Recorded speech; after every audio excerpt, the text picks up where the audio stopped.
Captain Una Park stood on the bridge of the Olive Branch, watching the stars streak past as her ship traveled through the outer rim of human territory.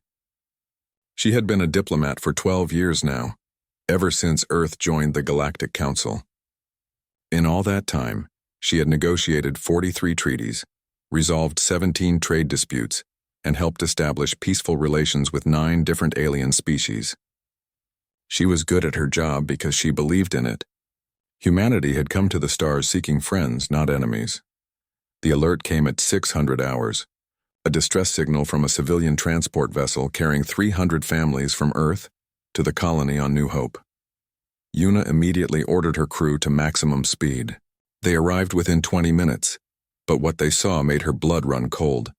A massive Vakran destroyer hung in space like a predator over prey.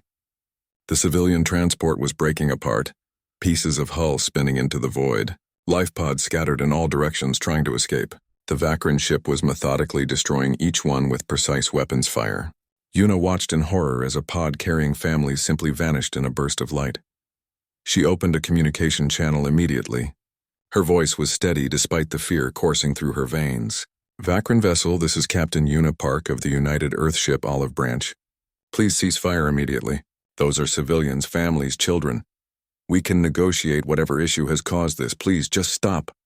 The Vakran commander appeared on her screen. He was massive, covered in thick scales with 4 eyes that glowed a deep red.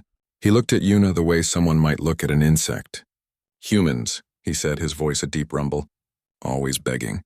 Your species disgusts us. These people crossed into territory we claimed. The penalty is death. Una felt her hands shaking but kept her voice calm. That territory hasn't been officially recognized by the Galactic Council. Please, we can offer compensation. Resources, technology, whatever you need. Just let them go. I'm begging you. The Vakran commander laughed. It was a terrible sound. You beg very well, human. Your species is known for it. You beg and apologize and negotiate while stronger races take what they want. Watch carefully. Learn what happens to the weak. Una watched helplessly as the Vakran destroyer finished its work. Every life pod, every escape shuttle. 300 families died while she pleaded for their lives. When it was done, the Vakran ship simply left, jumping to faster than light speed without another word. The bridge of the Olive Branch was silent. Una's crew looked at her with expressions of grief and rage. Her communications officer, a young man named Taman, spoke first. Captain, we have weapons. We could have— No, Una interrupted. Our orders are clear. We avoid military conflict at all costs. We document this and report to Ambassador Ji-won Kim at the Galactic Council. They will handle it. But even as she said the words, Una felt doubt creeping in. Would they handle it? Or would humanity just be told to be patient once again? 3 days later, Ambassador Ji-won Kim stood before the Galactic Council on the station orbiting the planet Unity. The council chamber was enormous, with representatives from 214 different species arranged in a vast circle. Some were humanoid, others were completely alien. Some breathed oxygen, others needed special environments. But they all shared one thing in common. They were older than humanity, more advanced, more powerful, or so they believed. Ji-won was a small woman, barely 5 feet tall, but she had a voice that could command attention. She had been Earth's ambassador for 8 years, and had earned respect through patience and diplomacy. Today, she needed every bit of that respect. Honored Council, she began. 3 days ago, a Vakran destroyer massacred 300 human civilians in what we call the Kepler sector. They were families, children. They were murdered without warning, without mercy, and without justification. I am here to formally request council intervention. The Vakran representative stood. He was even larger than the commander Una had spoken to. The humans trespassed on territory we claimed. We defended our borders. This is our right under galactic law. G1 pulled up holographic displays showing the sector map. That territory has not been recognized by this council. No formal claim has been filed. Under Article 12 of the Galactic Charter, disputed territories must be negotiated, not seized by force. The council began debating. Hours passed. G1 presented evidence, testimony from survivors, recordings from the Olive Branch. The Vakran representative dismissed it all as human weakness. They should have defended themselves if they wanted to live. Finally, the council voted. The result made G1's heart sink. They expressed deep concern about the incident. They recommended both parties seek diplomatic solutions. They suggested humanity and the Vakran Empire enter mediated negotiations, but they took no real action. No sanctions. No consequences. As the session ended, Jiwan heard the whispers. She had been in galactic politics long enough to understand several alien languages. She heard the representatives mocking humanity. So soft, one said. They apologize for existing, said another. How did such a weak species even survive to reach space? Back on Earth in the military command center beneath Geneva, Commander Hajin Lee watched the council session on a monitor. He was a tall man with graying hair and eyes that had seen too much combat in humanity's early space expansion. He commanded Earth's defense forces, but his hands had been tied for years by the civilian government's commitment to peace. His second-in-command, Colonel Minsu Bayek, sat beside him. They're not going to help us, are they? No, Hajin said quietly. They think we're prey. That's how the galaxy works. Predators and prey, and they've decided we're prey. We have options, Minsu said carefully. Project Prometheus is operational. The new weapon systems are tested and ready. No, Hajin cut him off. The civilian government has to make that call. That's how democracy works. We serve them, not the other way around. Even if more people die? Hajin was quiet for a long moment. We keep preparing. We keep our weapons ready, and we hope they never have to be used. But Minsu, start running combat simulations. If this comes to war, we need to be ready. In a small apartment in Tokyo, Dr. Minji Cho sat at her desk, reviewing psychological profiles of every species in the Galactic Council. She was a xenopsychologist, one of Earth's leading experts on alien behavior and thinking. Her job was to help humanity understand how other species thought, what motivated them, what they feared. As she reviewed the Vakran profile, something disturbed her. The Vakran were a warrior culture. They respected strength and despised weakness. They had conquered 12 other species in their history, but they had never encountered a species that chose peace out of strength rather than necessity. Minji pulled up humanity's own psychological profile, the one created for the Galactic Council when Earth first joined. It emphasized humanity's diplomatic nature, their preference for negotiation, their commitment to peace. All true things. But it left out so much. She opened her personal log and began recording. Note to file, date October 15, 2387. I've been reviewing the galactic perception of humanity, and I've found a critical error in our presentation. We've shown them our values, but not our capabilities. We've demonstrated our preference for peace, but not our capacity for war. She paused, choosing her words carefully. The other species don't understand what human patience actually is. They think it's weakness. They think we negotiate because we can't fight. They've never studied our history. They don't know about our world wars. They don't know that we're a species that had to invent rules for warfare because we were too efficient at killing each other. They don't know about the weapons we banned not because they didn't work, but because they worked too well. Minji looked at the data from the civilian transport massacre, 300 dead, and the galaxy did nothing. We keep saying please don't make us mad in 1,000 different ways. Through diplomacy, through patience, through endless negotiation. But they don't hear the warning. They only hear begging. She closed the log and sat in darkness for a while, thinking about history, about what humanity was capable of when pushed too far, about what might be coming if the galaxy didn't start listening. Somewhere in the cold void of space, the Vakran Empire was celebrating. They had tested human resolve and found it weak. They began planning larger operations, eyeing the rich agricultural worlds and mining colonies that humans had established. After all, if humanity wouldn't defend 300 civilians, what would they defend? They were about to find out. But by then, it would be too late. The attacks continued. Over the next 2 months, 3 more human colonies faced Vakran aggression. First was the research station on Europa 7, where 62 scientists died studying alien plant life. Then the trading post at Frontier's Edge, where 130 merchants and their families were killed. Then the small farming community on Prairie World, where 208 colonists were massacred while harvesting their fields. Each time, humanity asked the Galactic Council for help. Each time the Council expressed concern but did nothing. The Vakran Empire claimed each attack was justified. The territories were disputed, they said. The humans were expanding too quickly. They were trespassing.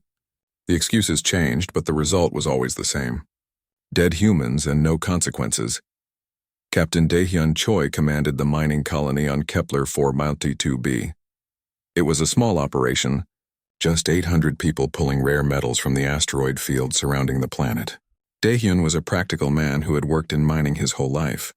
He wasn't a soldier or a diplomat. He was just a person trying to make a living on the frontier. When his sensors detected the Vakran fleet approaching, he knew exactly what was coming. He had watched the news. He had seen what happened to the other colonies. He gathered his people and gave them a choice. They could evacuate immediately and abandon everything they had built. Or they could stay and hope that somehow this time would be different. Most chose to stay. These were their homes, their lives. They had families here. Children who had been born on this colony and knew no other world. Where would they even go? Running felt like giving up on everything they believed in. Daehyun opened a communication channel to the approaching Vakran fleet. His hands were steady as he spoke, but his heart was pounding. Vakran vessels, this is Captain Daehyun Choi of the Kepler 442b mining colony. We are civilians.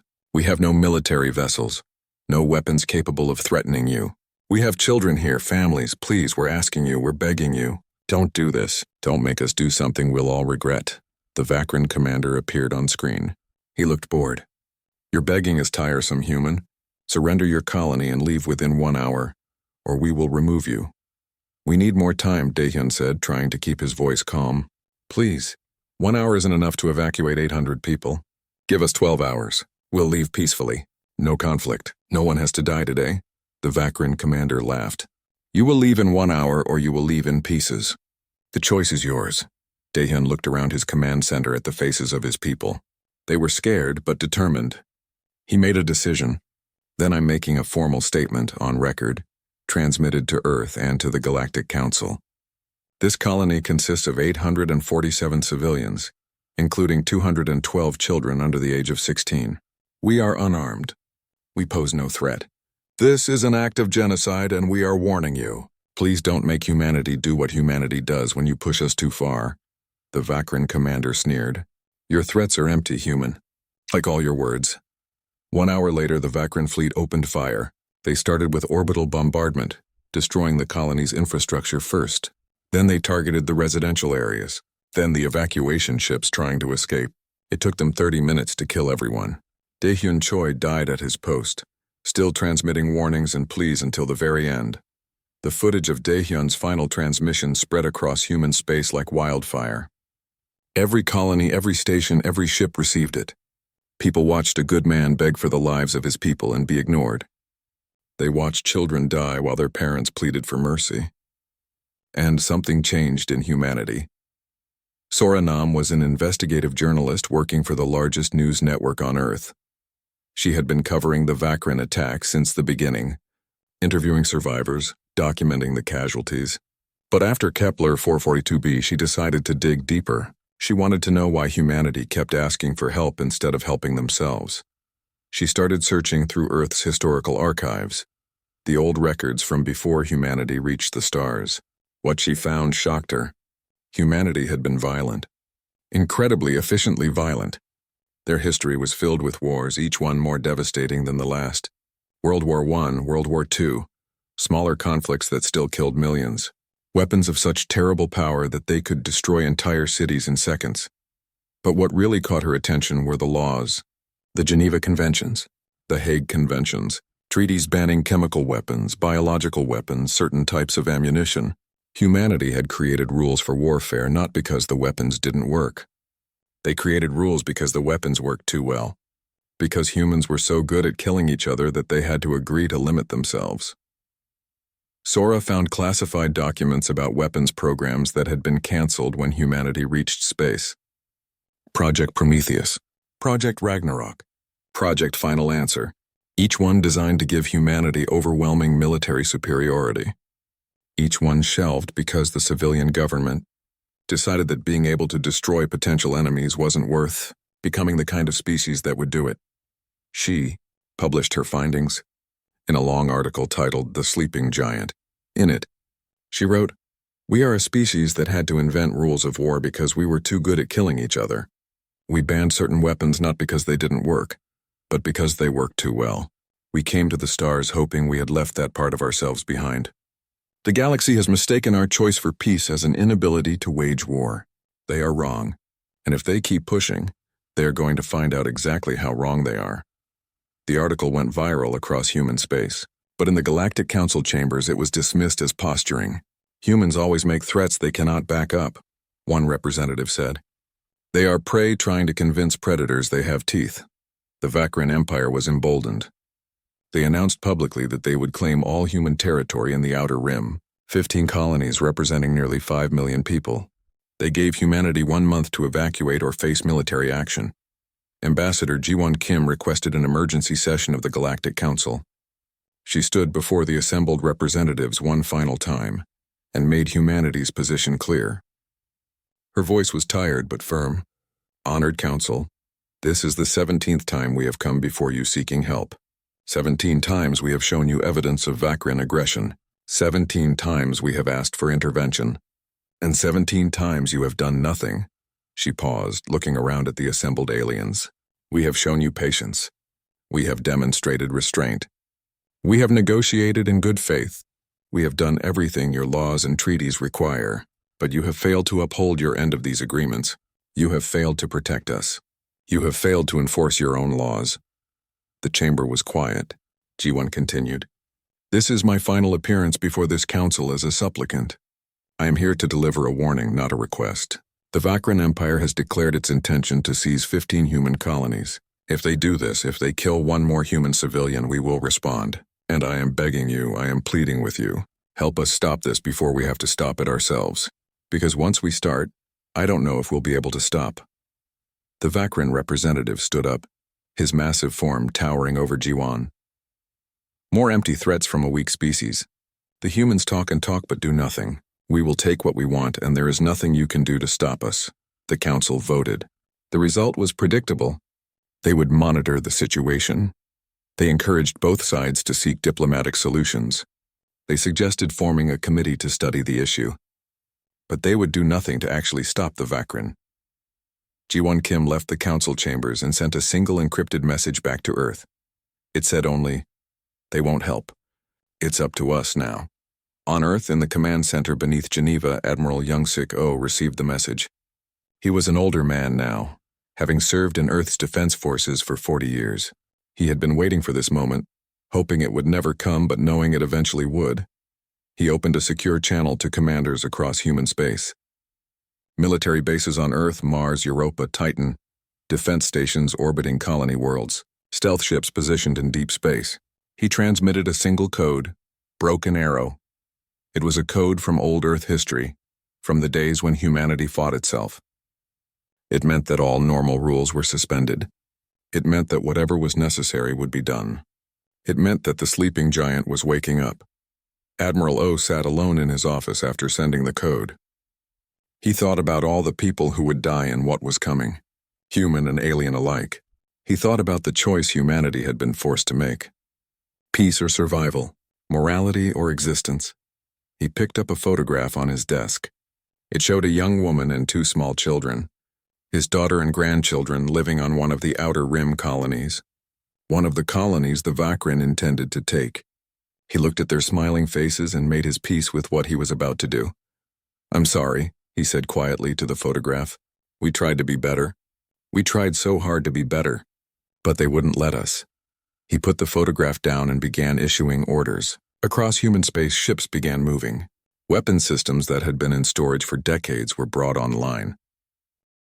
The Vakran Empire launched its largest offensive 3 weeks after their ultimatum. They gathered 94 warships, the biggest fleet they had assembled in 50 years. Their target was New Sol, an agricultural world with a population of 12 million people. It was humanity's breadbasket, supplying food to dozens of colonies. Destroying it would cripple human expansion and send a clear message. Humanity would submit or starve. The Vakran fleet dropped out of faster-than-light travel at the edge of the New Sol system. Their sensors immediately detected 6 human ships waiting for them. Just 6 ships against 94. The Vakran commander, Admiral Vorath, laughed when he saw the odds. The humans were going to make a token resistance before surrendering. How predictable, how pathetic. He opened a channel to the human vessels. Human ships, you are outnumbered and outgunned. Surrender now and we will allow you to evacuate the planet. Resist and everyone dies. The response came from a human woman's voice, calm and cold. Vakran Fleet, this is Captain Borum Shin of the United Earth Warship Remembrance.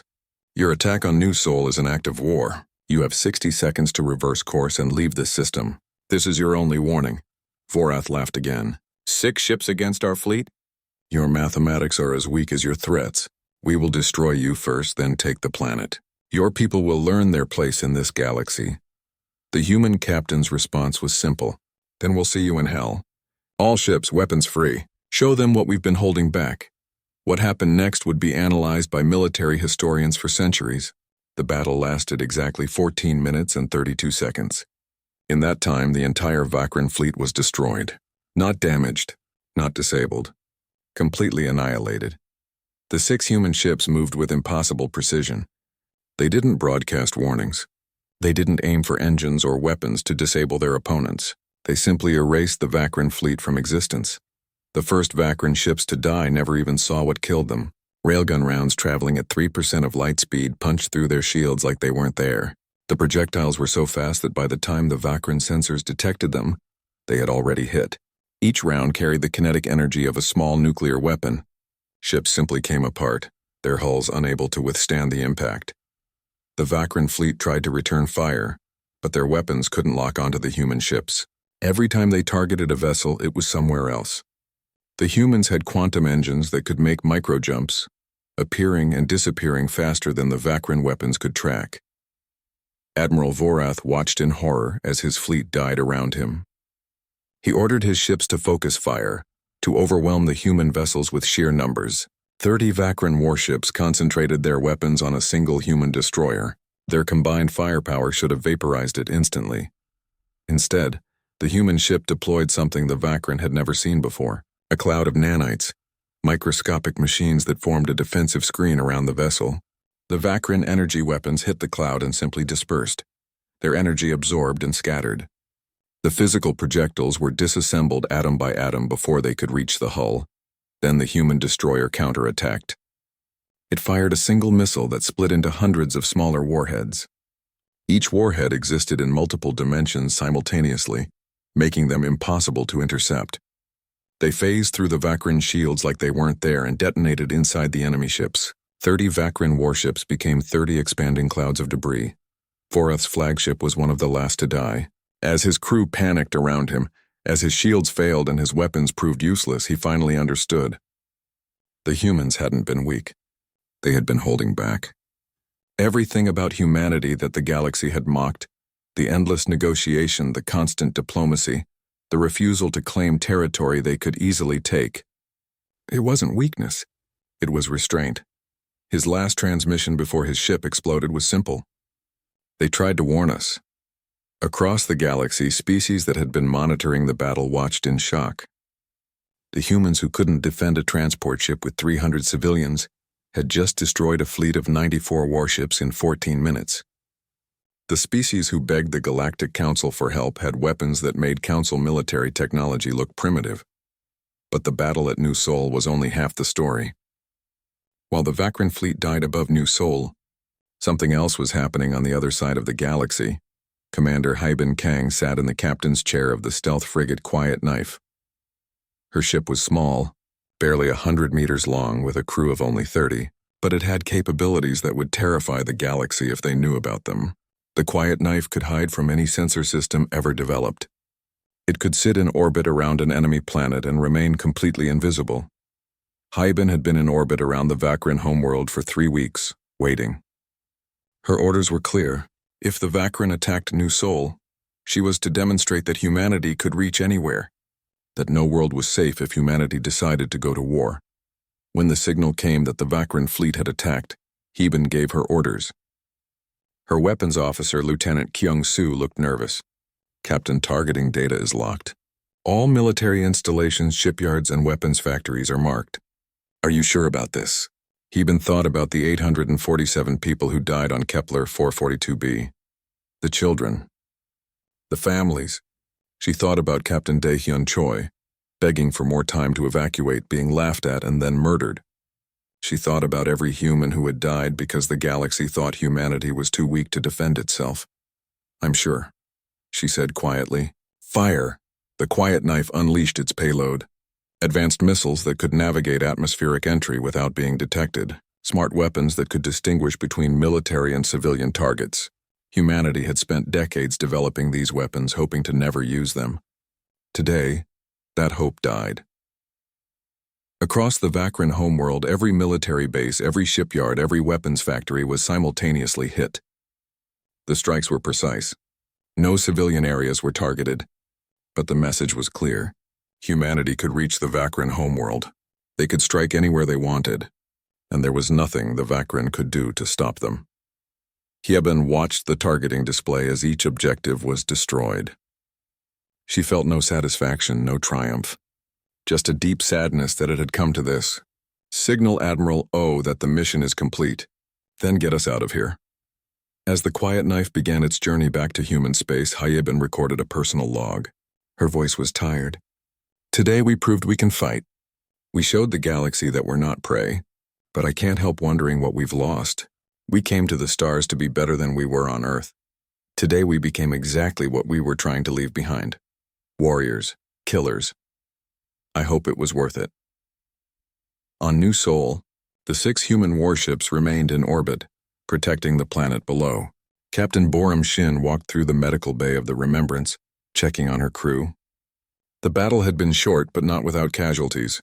3 crew members had died when a lucky Vakran shot penetrated their shields. 17 more were wounded. She stopped at the bed of a young ensign named Jinho who had lost his arm when his console exploded. He looked up at her with pain-filled eyes. "Did we win, Captain?" Boram thought about how to answer that. They had destroyed the Vakran fleet. They had saved 12 million people on New Sol. But they had also revealed themselves as a species capable of overwhelming violence. The galaxy would never see humanity the same way again. "We survived," she finally said. "Whether we won or lost, history will have to decide." In the medical bay, there were also Vakran survivors. Not many. Out of 94 warships, only 43 Vakran had been pulled from the wreckage alive. They were being treated by human doctors and nurses, including Dr. Suman Park, the chief surgeon. Suman worked on a Vakran soldier who had severe burns across his body. She was professional and efficient, using the same level of care she would give a human patient. The Vakran watched her with confusion. "Why are you helping me? We tried to kill you." Suman didn't look up from her work. "Because that's who we are. We're not like you. We don't kill prisoners. We don't torture captives. We follow rules of war that we created thousands of years ago because we knew what we were capable of if we didn't limit ourselves." The Vakran was quiet for a moment. Then he asked, "If you have such powerful weapons, why did you wait so long to use them?" "You could have destroyed us from the beginning." Suman finally met his eyes. "Because using these weapons, becoming what we have to be to use them, scares us more than dying. We tried everything to avoid this. We negotiated. We compromised. We begged. We gave you chance after chance to stop. You thought we were weak. You were wrong. We weren't weak. We were terrified. Terrified of what we'd become if we had to fight." She finished bandaging his wounds and moved to the next patient. "You and your people should pray this war ends quickly. Because the longer it goes on, the more humanity has to act like what it's capable of being. And trust me, you don't want to see what we become when we stop being afraid of ourselves." Across the galaxy, the news of New Sol spread rapidly. The Vakran Empire's largest fleet had been destroyed in minutes. Their homeworld had been struck with precision that showed humanity could reach anywhere. The Galactic Council chambers had never been so tense. Every representative was present, something that hadn't happened in over a century. Some species sent their highest leaders, not just ambassadors. They all wanted to see this with their own eyes. The humans, the species they had dismissed as weak, were about to answer for their actions. Multiple species were calling for humanity to be sanctioned, expelled, or even blockaded. The Thorian representative, a tall being covered in crystalline formations, spoke first. "The humans have demonstrated unprecedented aggression. They destroyed an entire fleet. They struck the Vakran homeworld. These actions threaten galactic peace." The Nexian ambassador, whose species resembled floating jellyfish, added their concern. We cannot allow such violence to go unpunished. If humanity faces no consequences, what message does that send? Any species could claim self-defense and launch devastating attacks. Ambassador Ji-won Kim sat in the human delegation area, listening. Her expression was neutral, but inside she felt a burning anger. These same species had done nothing when humans were being slaughtered. Now they wanted to punish humanity for defending themselves. The hypocrisy was stunning. The council moderator, an ancient being from a species so old their name was unpronounceable, called for order. The human representative will now present their defense. Ji-won stood slowly. She had prepared a long speech, carefully crafted to address every legal point, every treaty article, every precedent. But as she looked around at these representatives, these species who had let her people die, she decided to try something different. The truth.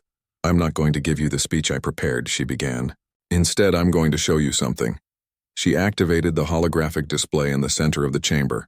It showed the transport ship being destroyed, the one Captain Yuna Park had witnessed. 300 civilians dying while the Vakrin laughed. Then it showed the research station, the trading post, the farming colony, the mining colony where Captain Daehyun Choi begged for time to evacuate. The chamber was silent as the footage played. Every transmission where humans pleaded for help. Every time the council said they would monitor the situation. Months of death and inaction displayed for everyone to see. When the footage ended, Ji-won spoke again. Her voice was quiet but clear. "We came to you 17 times. 17 times we asked for help. We showed you evidence. We followed your laws. We did everything your treaties required, and you did nothing." She pulled up another display. This one showed the legal requests humanity had filed. Every petition for intervention. Every call for sanctions against the Vakrin. Every attempt to use the Council's own mechanisms for justice. All denied or delayed or dismissed. You want to talk about galactic law? We followed it perfectly. The law failed us. You failed us. Chief Prosecutor Yoon Ji-han stood up beside Ji-won. She was a lawyer, someone who had spent her entire career studying galactic law. Today she would use that knowledge not to defend humanity, but to indict the Council itself. "Let me be very clear about what happened here," Yoonji said, her voice sharp. "The Vakrin Empire committed multiple acts of genocide against human civilians. Under Article 7 of the Galactic Charter, genocide is the highest crime. Under Article 9, all Council members are obligated to intervene. You didn't just fail to intervene, you actively prevented humanity from defending ourselves by insisting we work through diplomatic channels." She pulled up more legal documents. "Every time we sought help, you told us to be patient, to negotiate, to give you time to form committees and study the issue. But you gave the Vakrin nothing. No sanctions. No peacekeepers. No intervention. You let them kill us while telling us to wait for help that never came."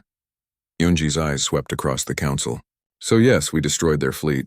Yes, we struck their military installations. But under Article 15, species have the right to self-defense when council protection fails.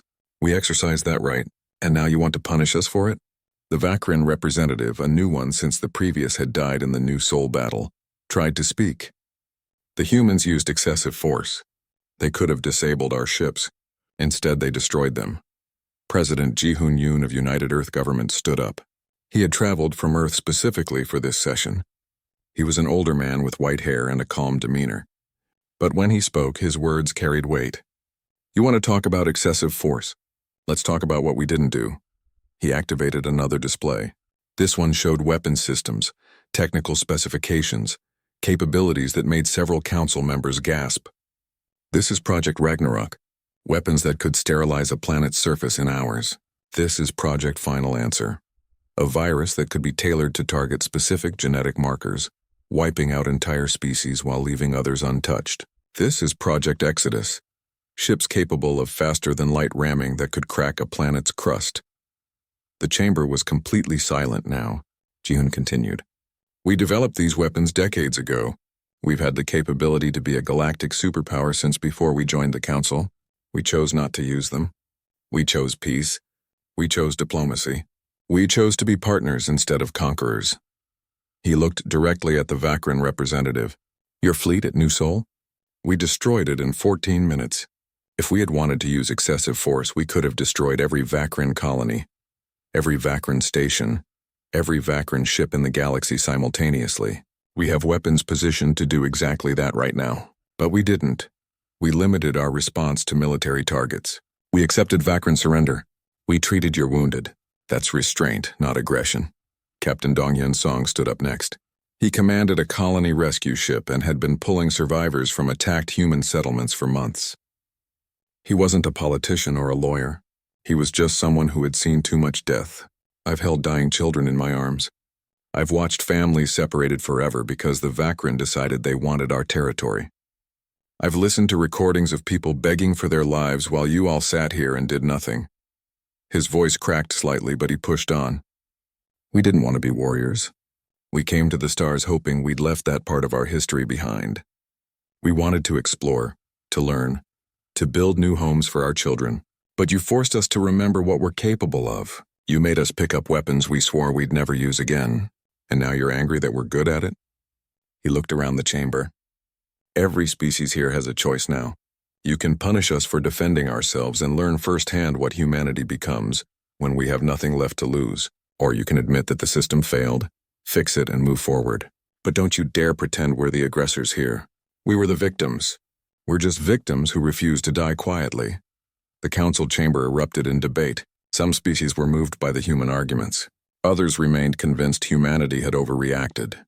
The arguing continued for hours with no clear resolution. Finally, an unexpected voice spoke up. The Kelvin ambassador, whose species was known for neutrality and careful thought, activated their communication device. Perhaps we are asking the wrong question. The question is not whether humanity's response was justified. Clearly it was. They were dying and we did nothing. The real question is this. What does it say about our council that we forced a peaceful species to become warriors? The Kelvin ambassador continued. The humans are not the problem, we are. We created a system where the strong prey on the weak without consequence, where laws exist but aren't enforced, where justice is theoretical but not practical. The humans simply refused to accept that system when it meant their extinction. Can we honestly say we would have done differently in their position? This argument seemed to shift the mood. Quietly, species began approaching Earth's delegation with private messages. Offers of alliance, trade agreements, mutual defense pacts. They might have feared humanity now, but they also saw the value in having such a powerful ally. The Council finally voted on whether to sanction humanity. The measure failed, barely, but it failed. Then something unprecedented happened. The Council voted to expel the Vakran Empire from membership for genocide. It was the first time in Council history that a member species had been removed for human rights violations. Then came the final vote. The Humanity Clause proposed by the Kelvin ambassador. It stated that species' preference for peace must be respected as strength, not exploited as weakness. That restraint is not the same as inability. That the Council must actually protect its members, not just talk about protecting them. It passed with significant support.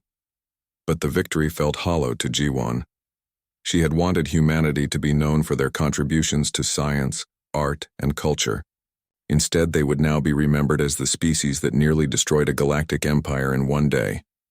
The reputation had changed forever, from soft species to the ones you don't anger. As the session ended and delegates began leaving, Ji-won sat alone in the human delegation area. Dr. Minji Cho, the xenopsychologist, came to sit beside her. "We won," Minji said softly. "Did we?"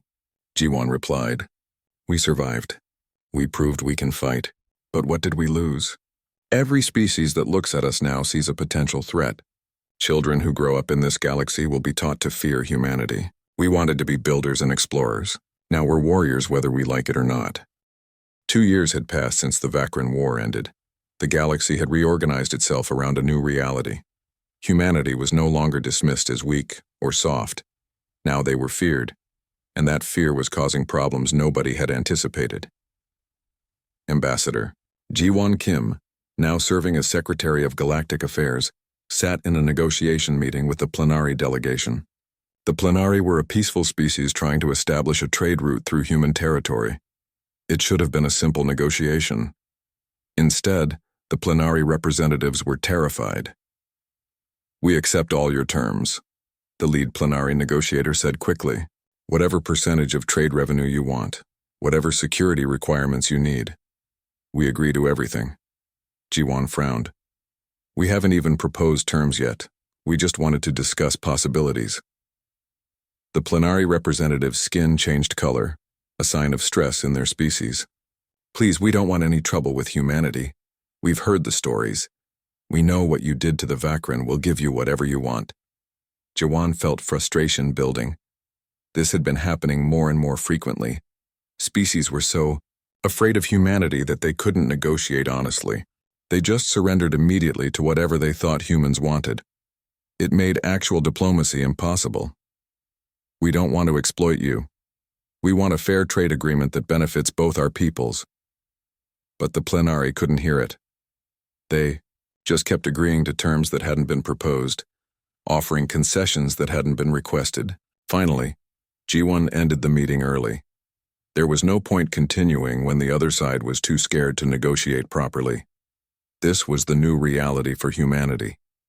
They had proven they weren't prey, but in doing so, they had become something the galaxy feared, and fear was poisoning every interaction.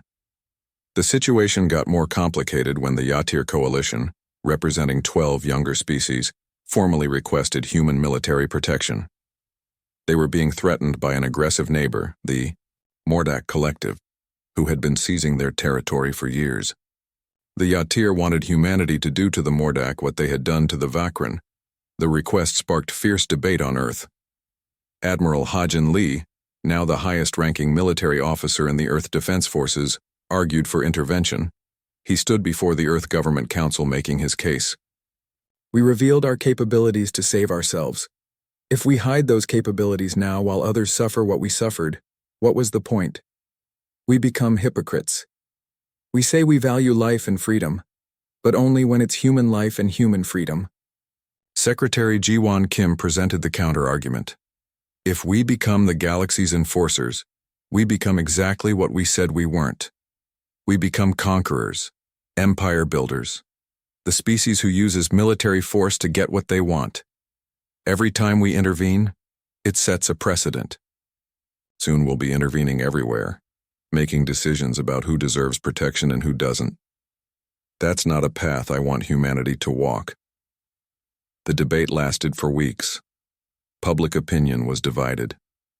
Some humans felt obligated to help others facing the same situation they had faced. Others worried about becoming the very thing they had fought against. The question wasn't whether they could help, it was whether they should. President Ji-hoon Yoon, now serving his second term, made the final decision. It was a compromise that satisfied nobody completely, but might work practically. We will not fight other species' wars. We will not become military enforcers. But we will share defensive technology and provide training. We will teach other species to defend themselves. We will be partners in security, not providers of security. The Protection Initiative was born from this decision. Human military advisors were sent to species requesting help. Defensive weapons technology, carefully selected to be powerful but not offensive, was shared. Training programs were established. The message was clear. Humanity would help others become strong enough to defend themselves, but wouldn't do the defending for them. Captain Yuna Park, whose ship had witnessed the first Vakrin massacre, now commanded the flagship's Second Chance. Her mission had changed completely. Instead of diplomatic negotiations, she led humanitarian operations. Her ship traveled to worlds the Vakrin had attacked, helping rebuild what had been destroyed. On the colony world of Prairie World, Yuna walked through what used to be a farming community. 208 people had died here 2 years ago. Now survivors were returning, trying to rebuild their lives. Yuna's crew helped them construct new homes, plant new crops, establish new infrastructure. A young girl, maybe 8 years old, approached Yuna. She had lost both parents in the attack. "Are you the soldiers who beat the bad aliens?" Yuna knelt down to the girl's level. "We're not really soldiers. We're just people who had to protect our homes. My teacher says everyone is scared of humans now," the girl said. "She says you're the strongest species in the galaxy." Yuna felt a deep sadness at those words. Strength isn't just about fighting. It's about building things, creating things, helping people. Your parents were farmers. They fed thousands of people. That's a different kind of strength, and it's just as important. The girl thought about this. Will you teach me to be strong like you? I'll teach you to be strong like your parents, Yuna replied. The kind of strength that grows things instead of destroying them. Dr. Minji Cho had spent the last 2 years conducting the most comprehensive psychological study in human history. She interviewed soldiers who fought at New Seoul, crews who served on ships that destroyed Vakrin vessels, civilians who lost family members, survivors of attacks, leaders who made the decision to go to war. She wanted to understand the psychological cost of what humanity had done. Her findings were published in a massive report titled The Human Paradox, a species that fears its own strength. The report became required reading at every diplomatic academy in the galaxy. The core finding was surprising to many alien species.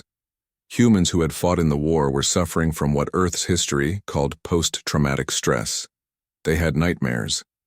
They struggled with guilt. They questioned whether they had done the right thing even though the war had been clearly defensive. One section of the report specifically caught galactic attention. Minji wrote, "Human capacity for violence is significant.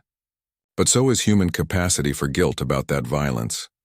This combination appears unique among galactic species. Most warrior species celebrate their victories and feel pride in their kills. Humans who kill, even in justified self-defense, often feel trauma and guilt. This suggests that violence goes against human nature, even when humans are efficient at it. They are not a warrior species. They are a peaceful species that knows how to be warriors when necessary. There is a profound difference." The report changed how many species viewed humanity, understanding that humans were traumatized by their own actions, that they didn't celebrate their military victories, made them seem less threatening. It didn't erase the fear entirely, but it complicated it with empathy. The Vakrin Empire had been rebuilding during these 2 years. Their fleet was gone. Their military infrastructure had been destroyed. But their people remained, and they faced a question of identity. What does a warrior culture do when it has been utterly defeated? A new generation of Vakrin leadership emerged. Younger individuals who had watched their empire's arrogance lead to devastating defeat. They reached out to humanity, tentatively, to discuss reparations and reconciliation. The negotiations were difficult. Many humans wanted revenge, or at least significant punishment. Many Vakrin struggled with the shame of defeat, but slowly, carefully, an agreement was reached. The Vakrin would pay reparations to human colonies they had attacked. They would provide labor and resources to help rebuild what they had destroyed. And they would formally acknowledge their guilt for genocide. Jiwon Kim met with the new Vakrin ambassador, a female named Sithara, who was considered progressive by her species' standards. They sat across from each other in a neutral station, drinking beverages from their respective worlds. "My people struggle with what happened," Sithara said. "We were raised to believe strength was everything, that the strong had the right to dominate the weak. You proved that belief wrong, but it's difficult to build a new identity." Jiwon nodded slowly. "My people struggle too. We were raised to believe we had left our violent past behind, that we had evolved beyond war. You forced us to confront the reality that we hadn't. That capacity was always there, just buried. We have to build a new identity too. One that acknowledges what we're capable of without defining ourselves by it. Perhaps our species need each other," Sithara suggested. "You teach us that strength without wisdom is destructive. We remind you that sometimes strength is necessary. Together, maybe we can find balance." It was a hopeful thought. Whether it would become reality remained to be seen. President Ji-hoon Yoon stood on the memorial grounds at New Seoul. 2 years ago, this world had been the site of humanity's most significant military victory. Today it was a place of remembrance. A massive wall bore the names of every human who had died in Vakrin attacks. 8,423 names. Each one a person, a life, a story, cut short. Yoon's final act as president, As his term neared its end was to dedicate this memorial. Thousands attended, survivors, families of the dead, soldiers who had fought,